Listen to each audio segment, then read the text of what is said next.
freestyle from our district meet earlier today, taking a look at Connor Foote here in lane 4. I'll play the whole race straight through and we'll go back and talk about it afterwards.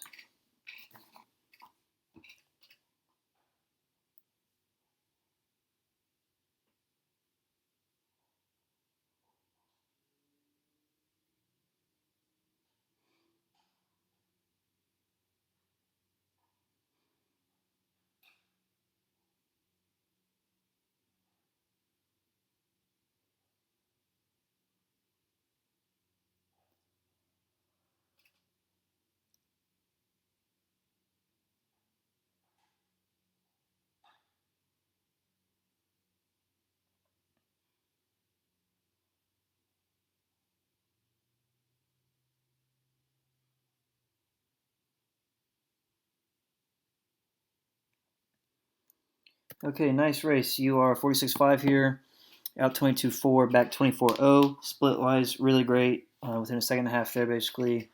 First and second 50. Taking a look back here. On the start, I'd like for you to have your feet set where you want them before the starter has you take your mark. So notice your feet are both kind of on the flat part of the blocks. Starter here says take your mark, and your hands actually hit, and then you move your foot. Have your feet set where you want them, and then come down and grab the blocks when it's time to do that. All right, buzzer goes off. You do a nice job engaging the blocks here. Even when I think back to state last year, I recall your arms being like way out by your hips after you engage the blocks, and then you were in the air essentially with your hands by your hips, and you had to recover in the air all the way back into your streamline. Notice how much improvement you've made here. You engage the blocks, but you don't let your hands drift all the way back there. Your feet are still coming off, and you're already making that recovery with your arms. So that's way better from last year. So here you are already in your tight streamline with a lot of room to spare. Remember last year your hands are hitting apart a lot, and even maybe early part of this season. And so it's really nice that you've been able to fix that.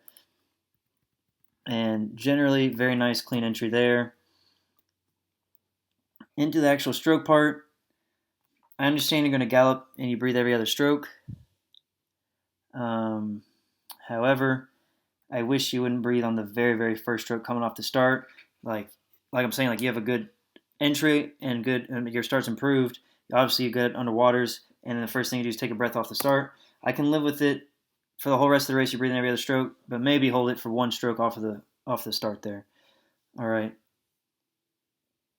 Come in. Big thing for you is the gallop stroke, and I know you've been playing around with it. What you need to think about with the gallop stroke is, again, I'm fine with the gallop stroke, but for me, it's more about the rhythm, and you got to avoid this up and down motion. So notice here is you're coming up to breathe. You know, what comes up what must go down type of thing. Like you're coming up to breathe. Now you're ducking back under a little bit to as you come out of the breath. So we want to avoid this up and down motion as much as we can. Yours is pretty minimal. Like it's not, I've seen way worse. Even at that U.S. Open meet you swam, I was there for the mile.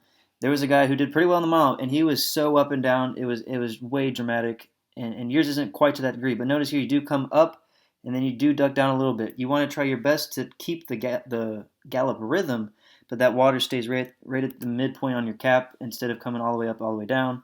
Little things to think about here. I also want to take another look at your hand entry. Notice here, so let's see.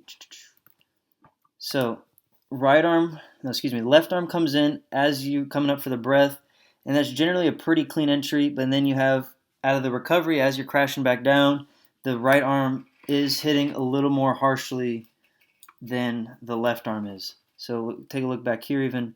Left arm generally pretty clean. As you're coming down from the gallop, it's causing this right arm to insert a little more harshly. So that's another thing to think about. Overall, nice race. I think we're in a really nice place considering what we've been doing up into districts. We'll rest Thursday and region being a week from this Saturday. We're in a really great spot for this season. Nice swim, Connor.